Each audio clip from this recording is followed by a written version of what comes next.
It's a loss being felt throughout our entire community. Good evening. I'm Cherie Pallello. And thanks for joining us. I'm Mike Dardis. There are 3 investigations being launched into the death of Daryl Gordon, a 29-year veteran firefighter. He died after falling down an elevator shaft yesterday while answering a call for help. The fire chief spoke about the next steps now this morning. WLWT News 5's John London is live for us tonight at the Firefighter Memorial to fill us in. John?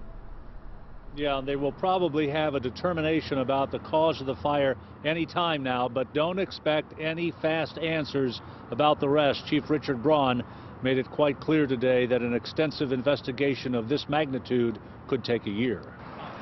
Daryl Gordon's colleagues hung black bunting above the doors of his firehouse this morning as their chief reflected the grief of the entire department after visiting Gordon's family last night.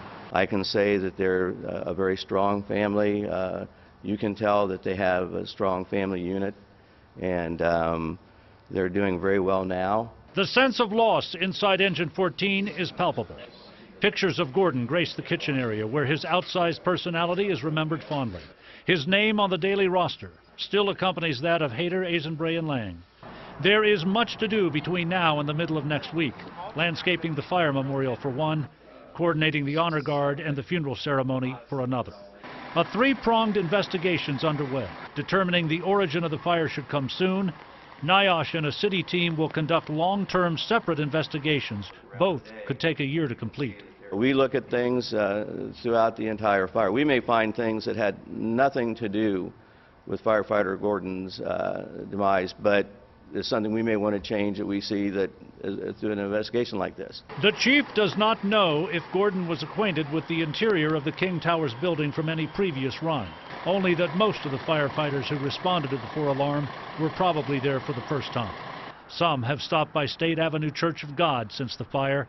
Chaplains have kept an open door. Some just wanted to come in and say hello. Some want to, just hang out and talk for a little while. Some just want to pray. The long-term investigations in this will include interviews with all fire personnel at the scene, a review of all fire procedures, just as in Toledo some 16 months ago when 2 firefighters died. That report just recently came out. Reporting live downtown, John London, WLWT News 5. All right, John, thank you. Today, Cincinnati Mayor John Cranley requested all U.S. flags within the city be flown at half-staff through the end of the day next Wednesday. That includes flags at homes and businesses. The flags at all city-owned buildings were lowered yesterday morning after news of Daryl Gordon's death.